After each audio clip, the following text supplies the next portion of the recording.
Hello, my name is Shadow Templar 591 and I'm back doing a what is video. For those who don't know, my what is videos are kind of impression-y and beginner's guides videos that I do on certain games.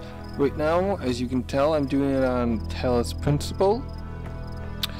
I go over with the what is videos, I go over who the game is made by, and other things like the story, the gameplay mechanics, and then, obviously music, aesthetics, so on and so forth.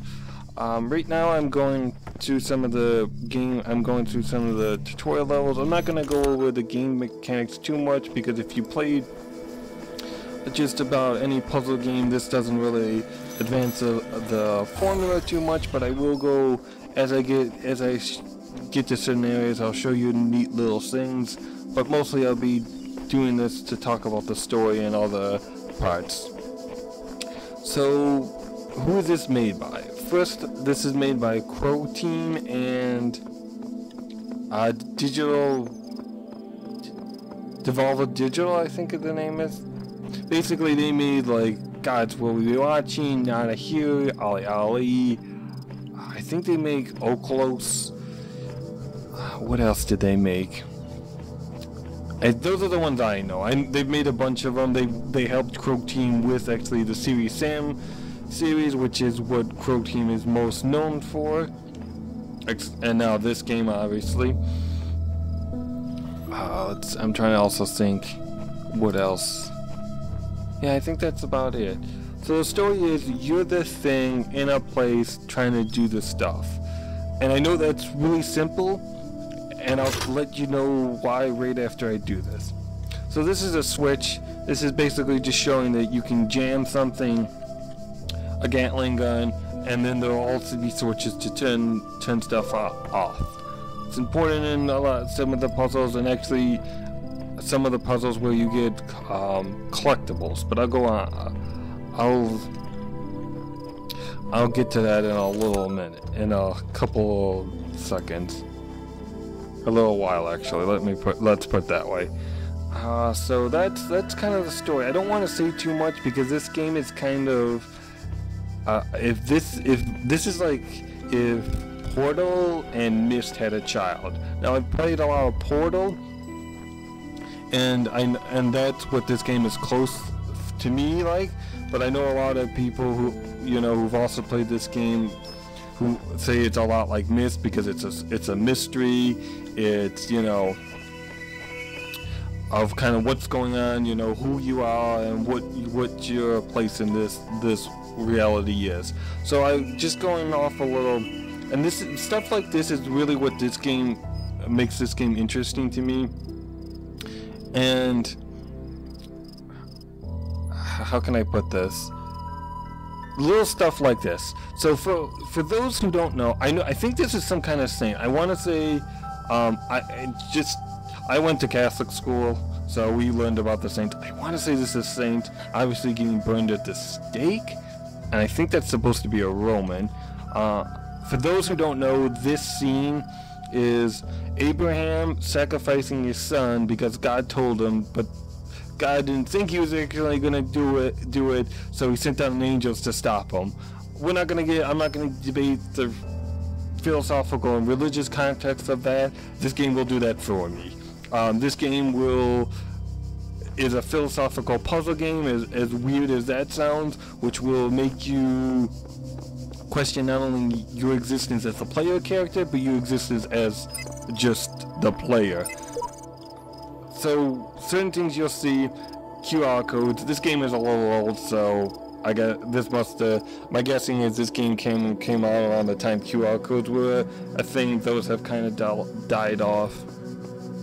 I forgot to show what the point of those puzzles was, so I'll do that. If you see these signs that are crossed out, basically this is just saying over this way you get these little, and they look like Tetris pieces to me, but they're called sigils. And basically your job is to every puzzle there's going to be a sigil you have to get. So this is just saying, these are the sigils here, they're this way, and the X's just mean I've already got them. Now you use those sigils for two things. You're gonna use them to not only unlock stuff, but also puzzles. So this is one of the types of puzzles you're gonna use them for. Obviously, an easy puzzle, not only because I've done it, but, you know, I've seen it done, and I've done it, but obviously, you know, it's only 3. Later in the levels, you'll use them to unlock other items you can use, and I'll go show you some of those items, but they're the basic, you know, puzzle items, you know, something that reflects light, a box, a fan, and stuff like that. And if you see those icons on the bottom left of the screen, that's basically what those are. Those are just telling me the different things I've unlocked, the different, I guess, puzzle pieces in themselves that I unlocked. So that's an interesting thing. And then I'll get to that symbol in the middle that has to do with the help system, and I've got a little thing to say about that because it's not done too well. So if that mural on the wall, you know, I never noticed this also. There's snakes at the bottom. That's interesting. I wonder if these other murals mean other things. Now that I seen that one mural, you know, it's little stuff like that that kind of gives this world, gives the aesthetic of this world, just, you know, makes it feel so alive. Nice little water effects with lily pods, and then nice little water ripple. I'm sorry, I'm getting off track. About the story. So back to the story. I got a little sidetracked there. So this is good thing. This is both a game mechanic and one of the main ways you're gonna get the story is through these computers you're gonna find. I'm not gonna open anything, but then you're gonna find files in these and you can read them and they'll tell you certain things. There's ones you'll find just in the levels, there's hidden ones that'll give you other things in it, and that's how basically one of the ways you piece together the story. There's 3 other ways. There's a narrator, then there's also a DOS program that gets sassy with you and tries to question your existence, and you'll talk to it through that computer that computer you just saw. I can't do it now because I've already done it. Essentially, I'm at the part of the story where I pretty much have beaten it, and that's an interesting mechanic, and I'll go through that next. And then the third, well, I guess actually the fourth is they're called, I guess it would be like digital time capsules. So basically there's these digital time capsules that someone's left and you kind of get the story that way. Once again, don't want to get into the story because I don't want to really say anything spoilers, and not to mention, like, for me, and I'm guessing for a lot of people, the main arc of this game and the main draw of it is trying to figure out the story and kind of piece everything together and then come up with your own conclusion. This is another piece you can unlock. Obviously, you know, once again, I'm not going to talk too much about it. I'll show them off because it's just, you know, it's just like it would be in any other puzzle game. So that's really the story, and the sigil that I'm talking about would be right here. Obviously, since I've gotten, it's not, there's not really, you don't really have to worry about getting stuck in levels, but if you do, if you hold X, you can always restart. So that's a nice feature that I think a lot of more games, you know, should have. So that's really the story. There's 3 endings to the story. The first one is really easy to get. It doesn't tell you on. The second one tells you the most. It's kind of hard, but not too bad to get to. And the third one's the hardest to get to. It really doesn't tell you a lot about the story. In my opinion, it's not really worth it. It's more, how can I put it? It's more, if you're going to do that, I would say, someone who's going to get that ending, the third ending, the hardest ending, is probably going to go for the like 100% of the achievements. And I'm glad I brought up the achievements because it's weird. Because if you look on the Steam page, it locks the achievements, but I won't pull them up. But you can actually pull up the achievements in the game, and it won't show, like, it won't lock them. It won't tell you how to get to them, but it'll give you like the names of them. But on the Steam page, they're locked, which I found kind of weird that that's how they would do it. But hey, whatever. So that's it. So how is this story told? Well, it's told over three main areas. There's the land of ruin, which we're in, which kind of makes sense. I mean, it kind of looks like an old Greco-Roman place, kind of the art style and the aesthetics and everything, and even the music. The music, and I'm gonna sidetrack to the music real quick. I mean, the music really ties really nice to each of the three worlds. This is the main hub world, as you might have guessed, for the land of the land of ruin. The other two are the land of the dead and the land of face. And I'm not gonna show you or say anything about those because, you know,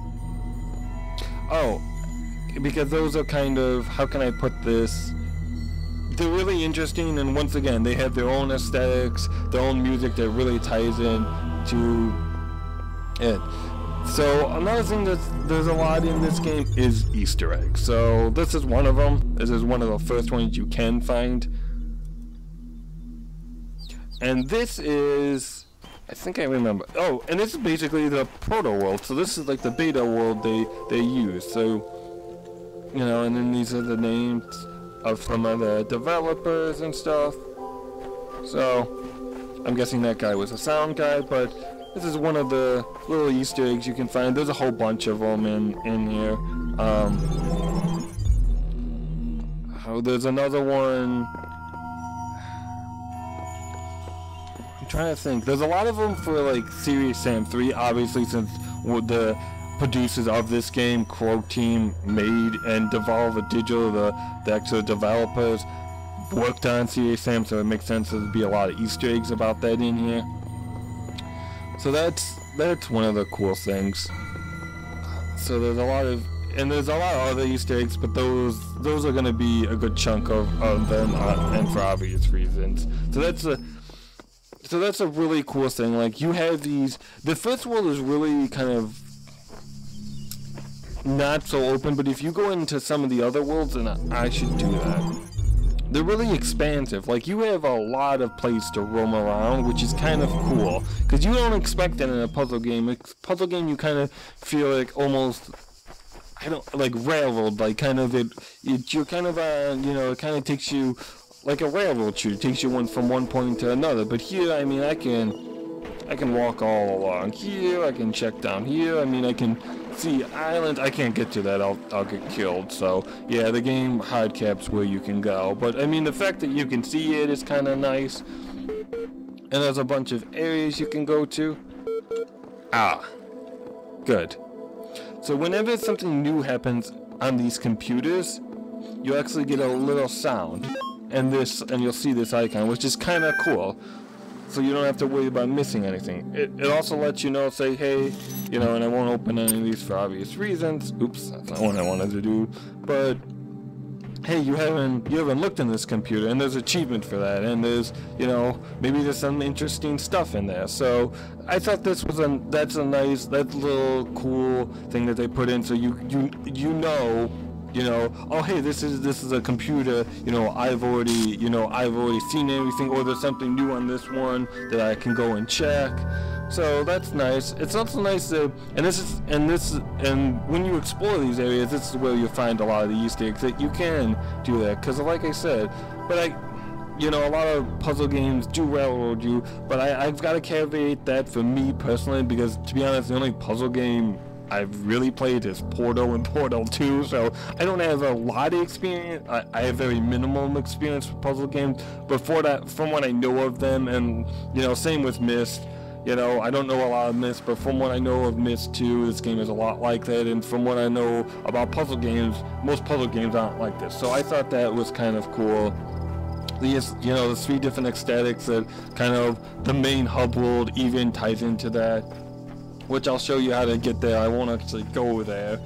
and basically and that's kind of the most of the gameplay. The controls are basically, you know, WASD, you know, space to jump, sprint to, you know, sprint, no. WASD to, you know, move, space to jump, shift to sprint, not sprint to sprint, that doesn't make any sense. You know, right click as you saw to drag, you know, pick up and drop. You can go in third person mode or first person. I personally like first person, but I've seen a lot of videos in first person. So there's that. So that's kind of the controls. This also has keyboard support. Oh, I should have showed this when I had the menu up. And maybe this is something with newer games. I don't play a lot of newer games on PC, even though I've got a pretty good rig. I don't know why I don't. I just don't.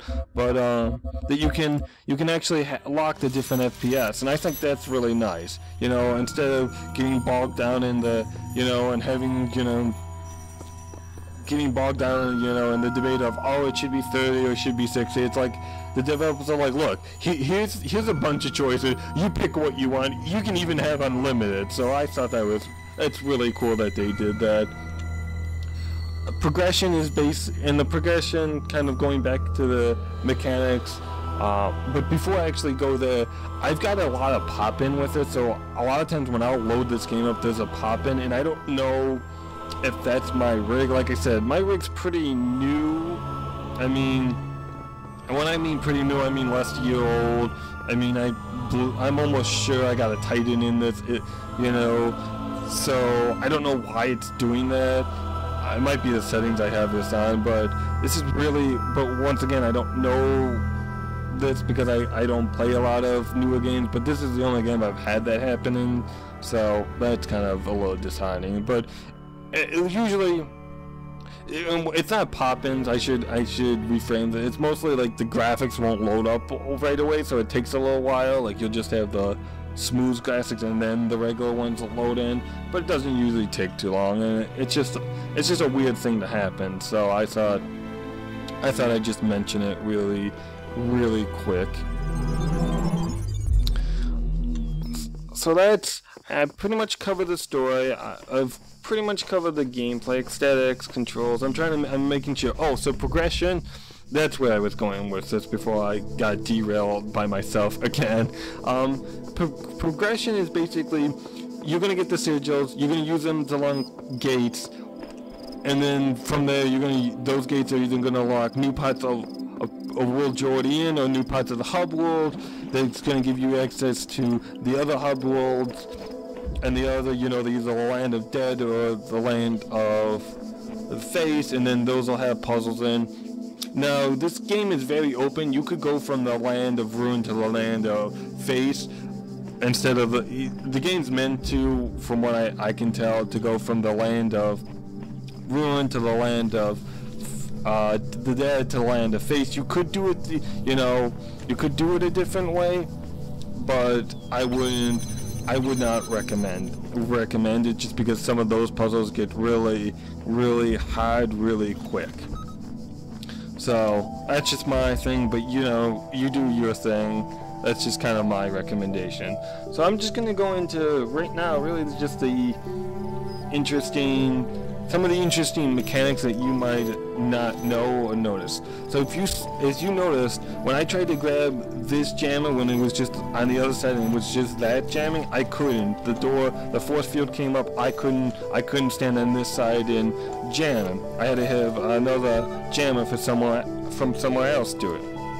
So that's one of the mechanics the game won't tell you. Now you may say, well, Shadow, why don't you just try to bump it? Well, with your body, you can. You can't. I should rephrase that. You can with a box, but as we saw in that little beta world, one of those characters in there will come up and basically put it on the other side and be like, nope, you're not breaking the puzzle. So I thought that was really cool that they added that in and kind of knew that people were going to try to do that. Another interesting mechanic is if something's on the other side of the wall, whether or not you can see it, you can't move it. So I actually have to be physically on the same side of this wall to move this jammer. Once again, probably so you don't break the game or the puzzles or whatever. There are and then finally, basically the final interesting mechanic is, for at least the puzzle pieces, is if I had two boxes, so if I had a box here and I was holding one, I could put the box on top of this thing, this little circular sphere desk, put one next to it, jump on the one that's next to it, and then jump on the one on top of it and ride it to wherever it's going. That's another thing that the game doesn't tell you, which I don't know why. There's a lot of things this game doesn't tell you, but that's just another one of them. So those are really the two interesting mechanics that you should know about. The third that you should know about, but you probably shouldn't use because it's just, in theory, and I guess on paper, it's a good idea, but in practice, it doesn't work. But before I go on that, I did show that. Okay, never mind. It's a help system. So if you see that icon in the menu, in the middle bottom of my, and not the menu of my screen, that's a help icon. You might say, well, what's a 1 for? Well, that means I have 1 help. The next question, logically, would be, how many do you get?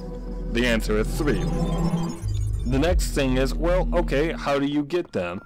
Well, that's a great question, and I've got the answer.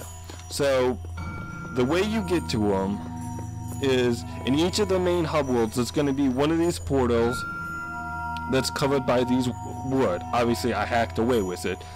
Next question is, how do you hack away with it? Well, normally you have to go the world of the face, the land of face, which is the third world, or world 3. World 3, yes, that's the same thing. World C, and you have to grab a axe. Basically, take the elevator up. You would take this elevator up, take the one down there, grab it, blah blah blah, take it back, and chop this away. Okay, Shadow, well, what's the problem with that? Well, good thing you asked, you. The problem with that is, they make you do more puzzles. Yeah, I'm not kidding. So the way to get help in this game for puzzles is to do more puzzles. Now, it's not the puzzles, like, with the blocks, and, you know, the jammers, and the redirecting of light. No, it's these types of puzzles, which you could argue, well, you know, it's a different type of puzzle, which, okay, it is, but if my problem is I'm having trouble beating a puzzle game, giving me more puzzles for that help isn't helpful. It's just not a good idea. It just seems counterintuitive. Now, I could see it if the help system, you know, was actually, you know, if it was any, you know, if it was something to write a home about. But literally, what happens is, you go to the world, okay? You get into a puzzle. I think this one over here has one, and I'll show you. Pretty sure. See, for some reason, some of these do and don't on the later levels, and I don't know of the first world, and I don't know why. I guess they expect you to get them done, but it's kind of weird that, once again, some of them do, some of them don't. I think, let's see. Nope, this is the one. Oh, I should also, while I'm doing this, explain the colors. So, green is easy, yellow is medium, and then red is hard. Oh, another nice ocean view. Sorry, I got distracted. But this is another Easter egg. I won't go check that out. I'll try to stay on track. Let's see. Okay, so basically, what you do is you come here. You, like it says, seek console after you've beaten one of those puzzles. You do that. A character comes up. And he doesn't do the puzzle or even give you a hint of where the puzzle's pieces are supposed to be. He puts a QR code down that gives you some kind of big hint.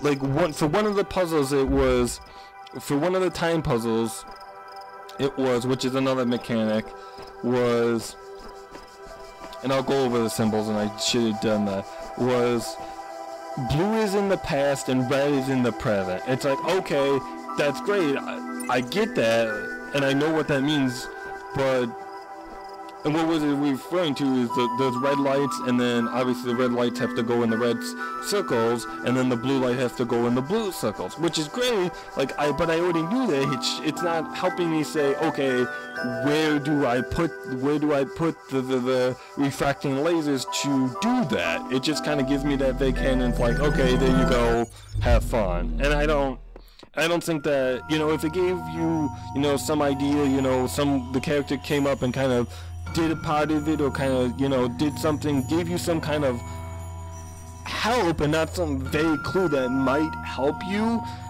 I think that would have been a lot better. So I'm kind of just not having it with the puzzle system. So and I'll go over the icons in the bottom left now, and then I think I basically said everything, so I'll start to wrap this up. On the bottom left, first one is the laser. We saw the refracting laser, the little tripod that can refract laser. The one next to it is a box, as we saw. Next one into it is a fan. The little, as some people might have guessed, the little play button is basically the time thing, and then the guy opening up his hands is supposed to be a platform. You can find a platform. So I will show you how to get out of this world when you can. You probably guessed it, and then I will wrap it up. So, does this game accomplish its goal? I think it does. I had fun with it. The mystery really kept me going.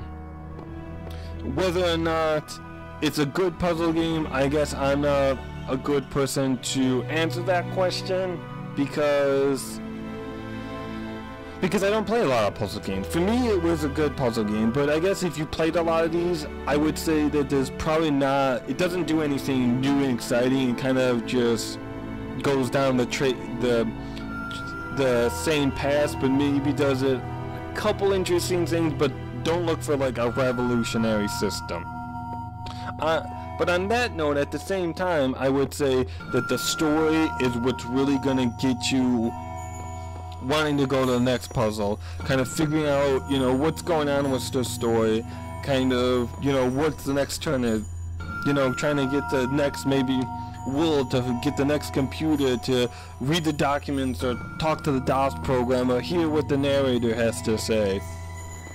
And then just here is where you get in the first level the refracting laser and the cube.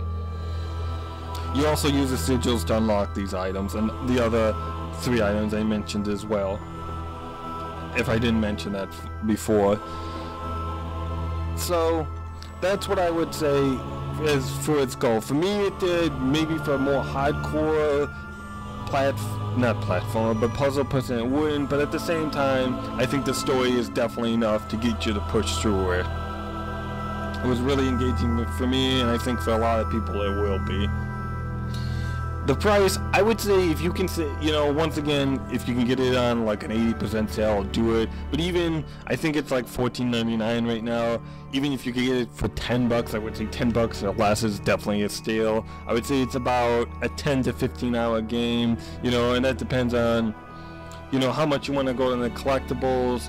There's a lot. There's 129 in total collectibles, and well, actually, there's more. There's 129 sigils, and then there's a bunch of, I want to say, like 10 to 15 stars that you need to get that are scattered throughout the world and the home world and the hubs and everywhere to get, so you can get those sigils. So there's probably like, I'd say, about 150, probably more actual collectibles. So if that's your thing, so depending on which story you want to get, which ending, that's gonna really, your mileage is gonna vary, is what I'm gonna say. But I think for $10, no matter if you go for the easy ending, the middle ending, like the medium difficulty ending, or the really hard to get ending, it's for $10, it's a really good value. Finally, my final thoughts is, like I said, I enjoyed this. I think a lot of people will, even if you're not a puzzle guy, if you've done a lot of puzzles, the story I think is really what's gonna resonate with a lot of people, and and, you know, get them compelled to keep playing this game even if they get frustrated out of the puzzles. I know it was for me, and I think for, you know, decent price it will, you know, and that's really it, guys. So once again, my name has been Shadow Templar 591, and as always,